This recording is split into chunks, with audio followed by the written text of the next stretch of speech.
Hi, I'm David Stoecker, and I want to welcome you to the Better Life and Recovery #Hope Dealer Movement podcast. As a visible and vocal member of the recovery community since 2009, I'm frequently asked questions and for advice from people all the time. Some are curious, some are still using, some are in recovery, and some people just care about somebody who's currently struggling with a hurt habit or hang-up.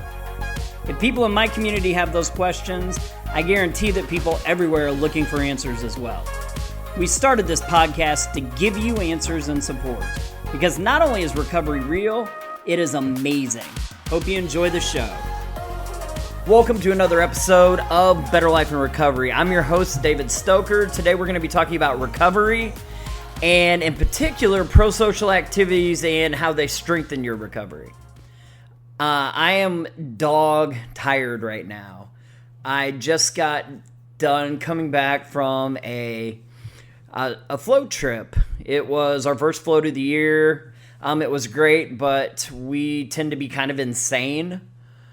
So, and I mean that in a way that we just, I don't function like normal people, and neither do a lot of us. So we were up until 3:30 talking and fellowshipping, playing cards, sitting around a fire. You know, we did a lot of different fun things yesterday. And then today we went on a float trip, and it was amazing. Water was super cold, but the weather was beautiful. You know, we try every year for our first stream team float to be Niangua, and it was really, really nice. So what I really want to talk about today, though, is this concept of pro-social activities.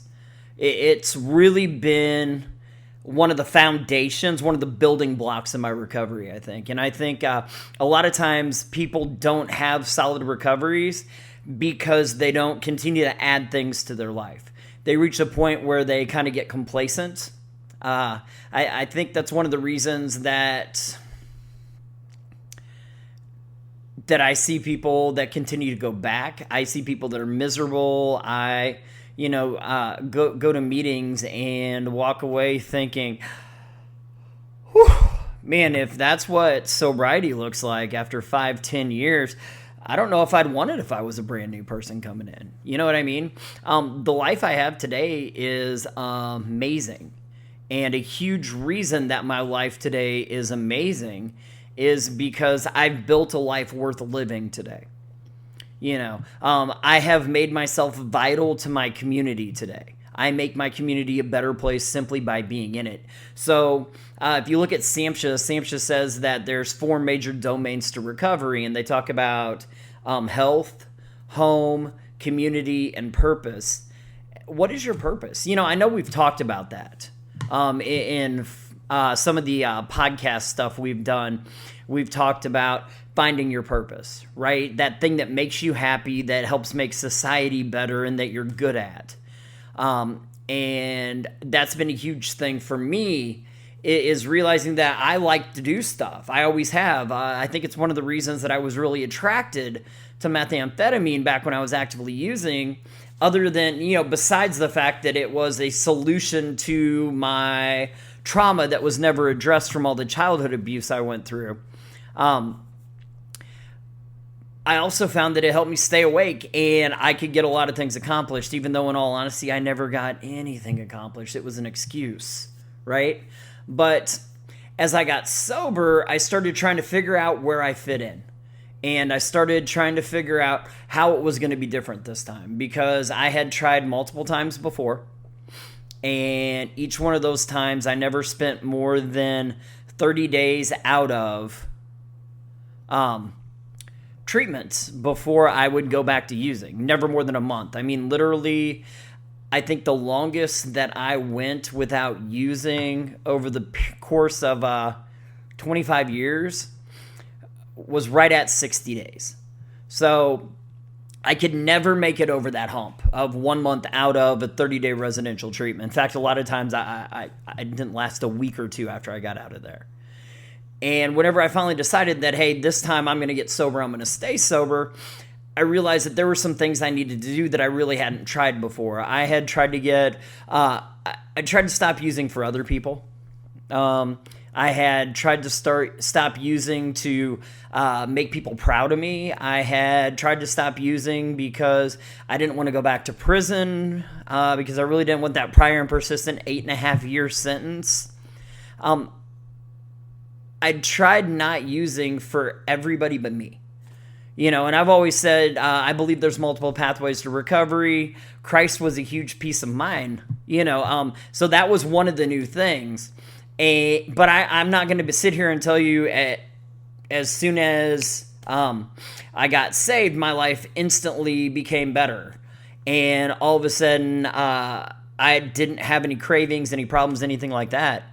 The truth is, it did become simpler, but it also became simpler because I started pouring myself into stuff. If there wasn't something, I would try to create something. And that's something that I'd never really done before. Right? Outside of maybe after parties at my house, that was probably the only thing that I'd really created before. And what I saw was that there were a lot of people who were going into rooms and they were getting sober, and they were sitting around in these rooms and they were sharing their recovery with other people who were also in recovery or people who were wanting recovery. But that message wasn't reaching people in the community. And because nobody in the community was getting that message, because most people in the community have no clue what recovery looks like, there's a lot of fallacies that surround recovery, and that's one of the things we really need to work together to combat. Where people think that it is just somebody is weak-willed, it's a moral defect, that it's a moral character problem, all these things that people believe, instead of thinking, hey, you know what, this may actually have some physiological issues, some impacts. There could be some brain issues there. This is a chronic relapsing disease of the brain. That's one thing that we do know. We can talk about why it's a disease under a couple different things, but that's a completely different thing, and I really don't want to get into a training. I really want to talk about recovery supports, and I feel like I'm shying away from that a little bit, kind of going down a rabbit trail. But honestly, I would sit there and try to figure out, I would get bored. And that was one of the things that led me back in the past. What did they say? Idle hands are the devil's playground. And literally, if I was bored, I would start thinking, well, at least I had fun stuff to do when I was actively using it out there. Or at least I had stuff to do. It might not have even been that fun, but at least it was something. And if I didn't have people in my life, I was like, well, at least whenever I was actively using, I always had people blowing my phone up. Now, don't get me wrong, those were the people that I used to consider friends, were the same ones that when I spent 16 months in prison, never once came to saw me, never once put money on my books. And I was that kind of friend, too, to them. Don't get me wrong. I'm not sitting here saying that it wasn't the exact same way. But what I am saying is that in our addiction, we have a lot of fair weather friends. We have a lot of people that are there for us. I always said I had people that probably would have taken a bullet for me, but if somebody would have given them the right amount of money, they probably would have put a bullet in me. And over time, I realized that I was a fair weather friend, and I used people just like the people I surrounded myself with were fair weather friends, and they used me. So I realized that I needed to start in recovery building solid relationships, building friendships, and working together with those people that I became friends with to try to change the conversation in the community, to go from, oh my gosh, these people are disgusting and horrible, when talking about people with substance use disorders, to saying, hey, look at all the amazing things these people are doing to make their community better, right? Which is why we have a stream team, which is a group of people in recovery and their families who float. This float that we just did today was actually just a fun float, right? And it kind of sucked. We bought 10 brand new kayaks. We have never used them. We brought them out to the river with us, and the water was so high that we couldn't take kayaks out. The only thing that we could use were rafts. So we have 10 new kayaks that are still pristine and have not been in the water yet, and that kind of broke my heart. But we got to go in. But what was really cool, though, was last year when our stream team picked up 3.5 tons of trash out of Missouri riverways. We have gone in and worked with Springfield Public Schools to paint elementary school playgrounds. And since we've started Better Life in Recovery, I think we've painted 11 elementary school playgrounds. We have done a lot of volunteer work for Harmony House, which is the largest domestic violence house in the state of Missouri. We do a lot of positive things because I think that's what people in recovery do, right? I used to make my community worse. Today I make my community better. And then we also do a lot of fun things like Fun Float today. Next weekend we will all get together, we'll eat pizza, and we'll watch UFC fight together. We've actually traveled and gone live to a couple UFC fights that have been close. We try to laser tag or paintball once a month. We bowl once a month, even though lately it hasn't been once a month. That may be something we need to get back to, is doing that more frequently. We have educational things that we do in the community where we literally go out to the community, right? We partnered with the Missouri Recovery Network and the Missouri Mental Health Foundation under the guidance of Michael King from Facing Addiction, under some of his leadership abilities and talking to us and helping us kind of focus on something. We made the documentary Not My Child, which is a documentary of parents who have either lost their kids to overdose or who have kids in recovery, trying to normalize the conversation and educate families so that maybe there's a little more education out there. Maybe it's easier for parents to admit that there might be an issue and to pinpoint that instead of overlooking it. So those are the types of things that pro-social activities are. It is working with other people to make a difference in your community. It is getting together with people, and they don't have to be people in recovery. But I think the essence of recovery is that we do some of the things that we've always done, right? Whether it's going to church, going to meetings, whatever it is that helps you step into recovery. But then we build it up from there, right? I used to have a sponsor, and that bugs some people sometimes when I tell them that I no longer have a sponsor. But I will tell you, the last thought in my head is using. It wasn't very, just a couple weeks ago, I thought that I might have cancer and was having to get extra tests ran to figure something out. And never once did, oh my God, this is so horrible, I should use, cross my mind. Instead, it was like, oh my gosh, I really hope that this isn't something serious because I'd really like to see my kids grow up. You know, my focus has shifted. And now, even if there is a thought of using that crosses my brain, I have interventions and support saying I can, I've heard it called thought surfing, and more people call it playing your tape to the end. But I can sit there and look at all of the negative things that would happen if I were to make that choice and then not make that choice.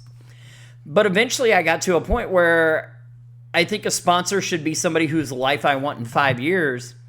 And it was hard for me to find somebody whose life I wanted in 5 years. Now, what I did want was a really successful nonprofit, and I wanted to be a better dad, and I wanted to be a better husband. So I found a mentor that was all three of those things. Because that's the guy that I want to be like. I want to be like the guy that I look at and I go, oh my gosh, that dad is amazing. Oh my gosh, he's such a good husband. Wow, look at that nonprofit and the good that it's doing for people in the community. And that's where my focus is today. I could care less about getting high. You know, it's kind of one of the cool things about sitting around a campfire now with a bunch of people that are going out on our floats. I used to go on those events even after I got early in sobriety, and people would still sit around, and it was mostly war story when you'd sit out there around the fire. And now I find that it's a lot more joking around and having fun and playing Frisbee. There's light up Frisbees we were playing with last night around the fire. And like I said, playing canasta. Like, I'm 60 years old and now I'm playing canasta with people, and I'm not 60. I mean, I'm not even 50 yet. I still have a couple years. So yeah, I'm old enough to play canasta. But anyway, but those are things we do now. There was a guy and his wife with a couple little kids, And something happened and we ended up needing to go back to him for help. And whenever we left, I was like, back in the day,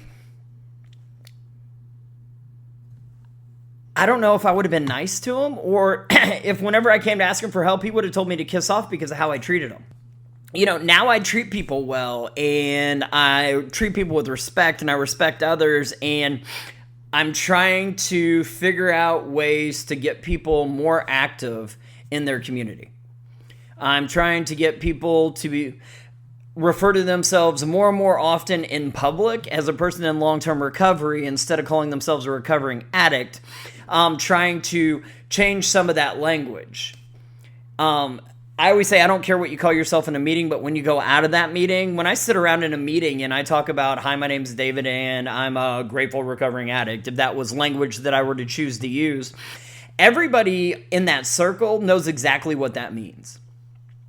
On the other hand, if I'm sitting there talking to Joe Public, who's never had a substance use disorder, and I say, my name's David, I'm a grateful recovering addict, he hears addict. I always say the subject of that sentence is addict, and grateful and recovering are just adjectives. So I like trying to do recovery language training and teaching people how to talk when you go in front of business owners and when you go in front of politicians, when you go in front of people that may hold a lot of sway. Because I want them to stop looking at us like junkies and convicts and alcoholics and start looking at us as people who make our communities better. I mean, do you want to know why they don't fund us? Do you want to know why there's not enough funding for treatment and prevention and early intervention and harm reduction and recovery supports? Because they don't look at us and see the potential of recovery because they never see that, right?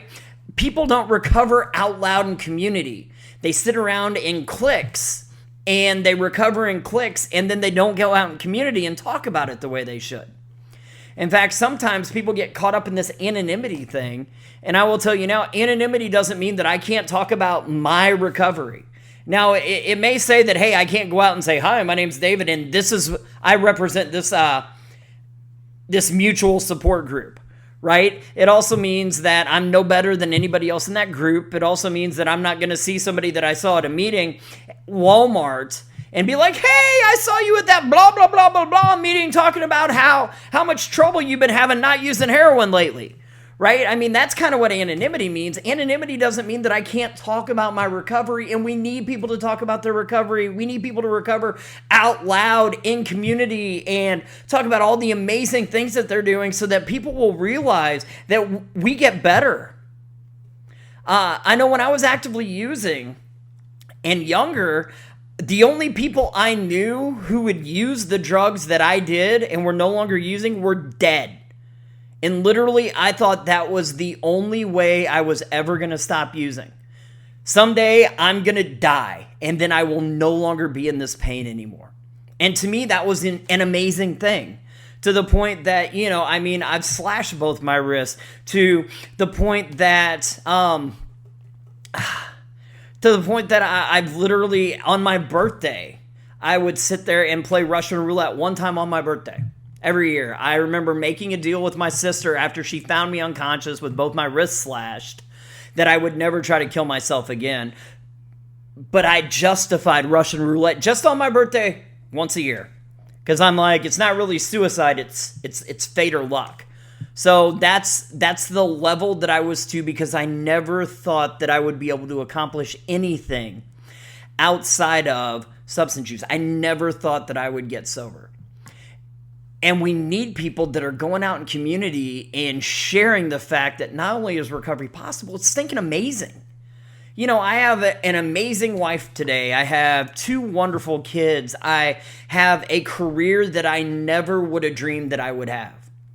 I have friends that care about me, not because I have drugs, not because I have money, not because they want to sleep with me, not because they're intimidated by me, but because they actually like me as a person and like to hang out with me. And I like them without having any qualifiers on it.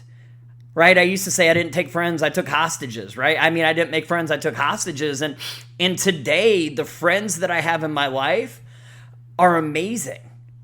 I mean, that's what recovery is. I have so many people that are doing so many incredible things all around the country, right? I mean, if you don't know who Ryan Hampton is, look up Ryan Hampton and see some of the stuff he's done in the last 5 months, right? You're going to find pictures of him with Elton John. You're going to find pictures of him with Barack Obama and pictures of him with Bill Clinton and pictures of him with Macklemore as they put together a sober concert. He was one of 15 social innovators that was invited to Google for this community project they're putting together. I mean, that's what recovery looks like. Recovery looks like you being a mom or a dad, being a good employee, having an ethical code that you live your life by today, showing up for work every day because you're not hungover or strung out or detoxing. Right? That's what recovery looks like. Recovery looks like the guy that's on the side of the road who stopped to fix somebody's flat whenever they had one and didn't have a jack. Sometimes we think of like the Ryan Hamptons and we want to compare ourselves to that. And man, don't compare yourself to anybody. I would make a really crappy Ryan Hampton. I would make a really crappy you. But what I found out is in recovery, I make a really good me.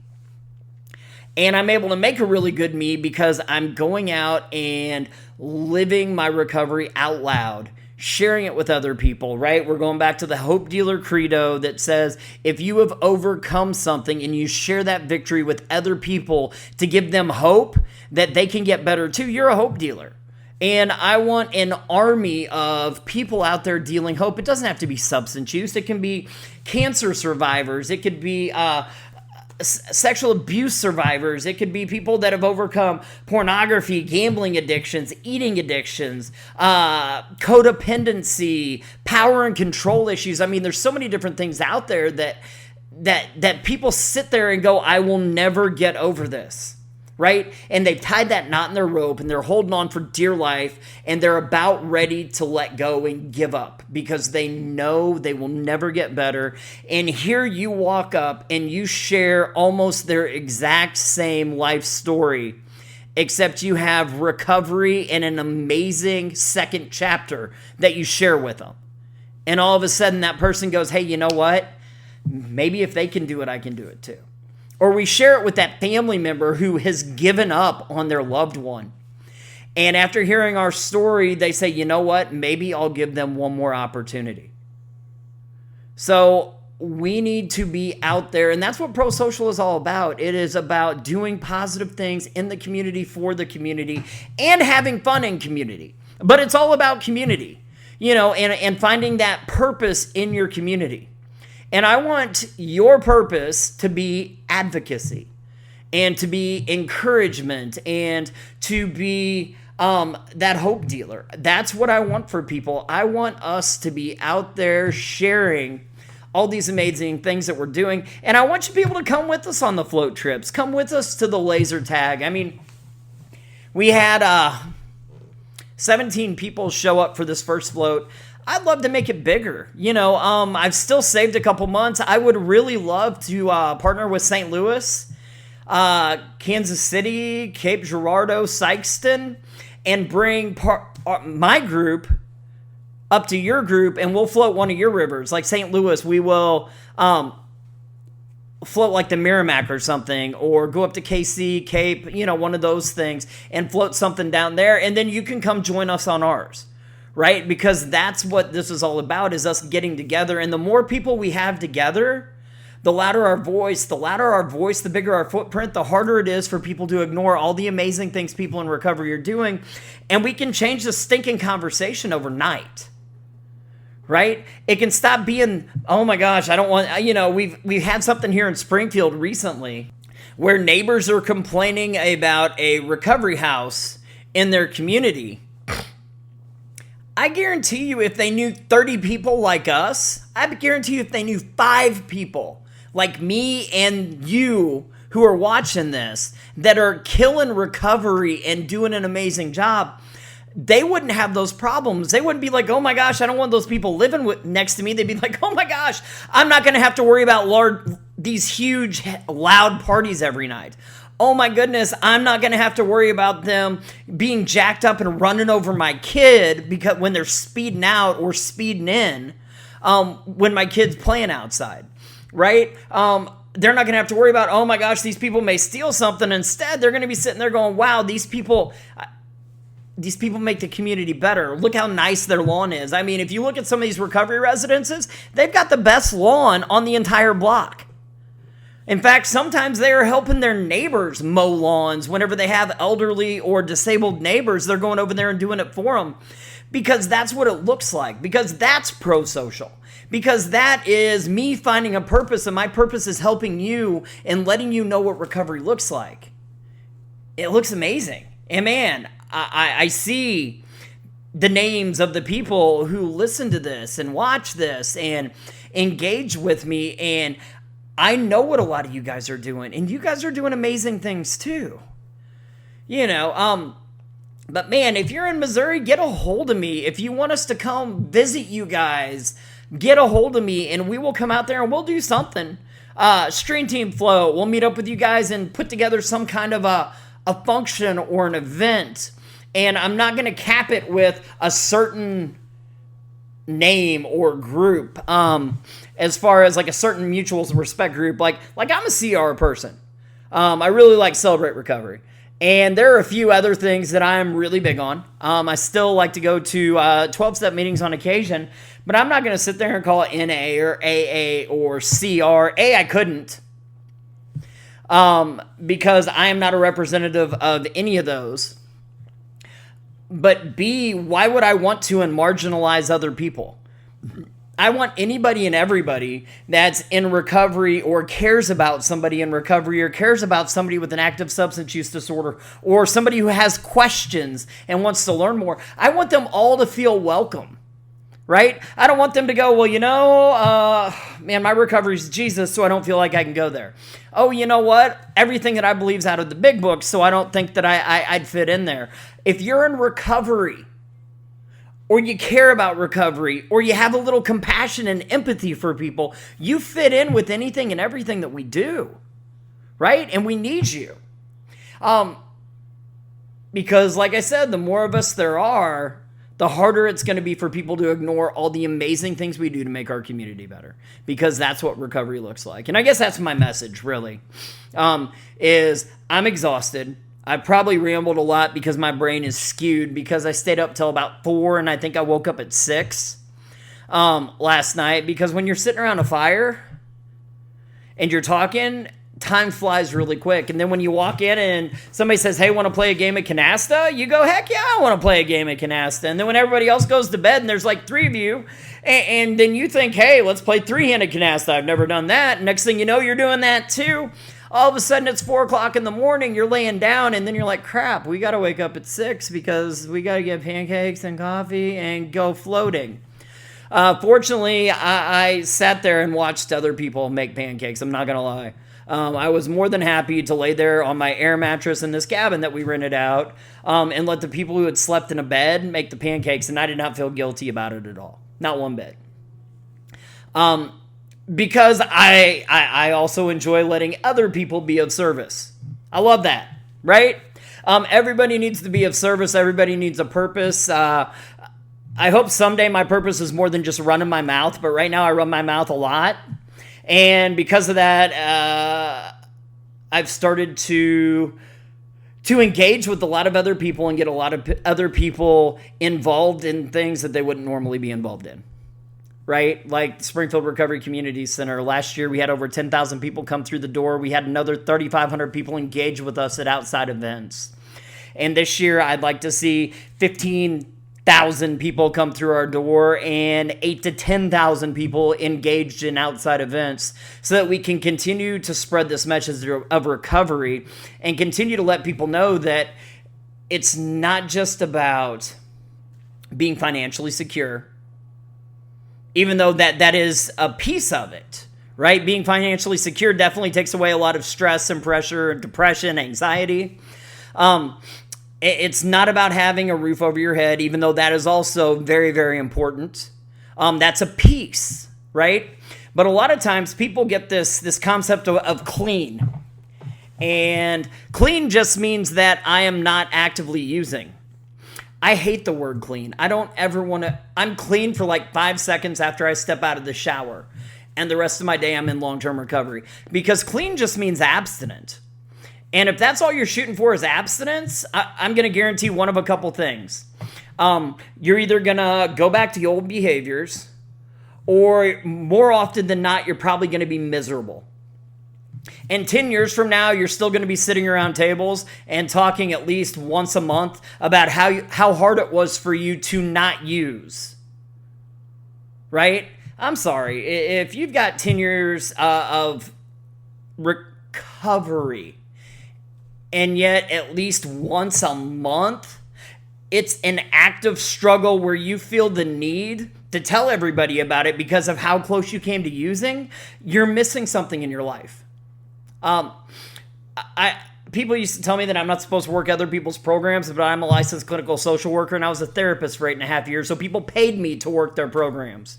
And to tell you the truth, recovery, clean people, yes. If I'm just clean 10 years from now, I am probably still, dry drunk, dry bag. I am still probably struggling because I've never found purpose.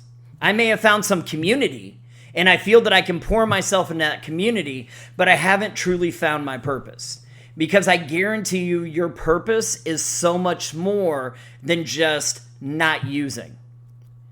Recovery is about not using, but it's also about improving your life spiritually, emotionally, psychologically, financially. It's about changing every single thing in your life and making it better. And working with people. And whenever you come to a piece that you don't know how to work through, you find mentors. You find sponsors. You find people that can help you with that piece of your life so that you can continue to build. And you probably fire a lot of people in your life that you brought on as mentors or sponsors because they have reached a point where they are fine to be where they're at. I hate good. I hate it because good is an excuse for a lot of people. Because a lot of people get told they're doing good, they feel they're doing good, and they stop right there. I believe that you were not made to be good. I believe you were created to be amazing. You were created to be great. And because of that, you are going to constantly have to find new people to continue to build you up. You're going to have to surround yourself with more and more people. Now, the cool thing about that is that your circle will grow bigger, right?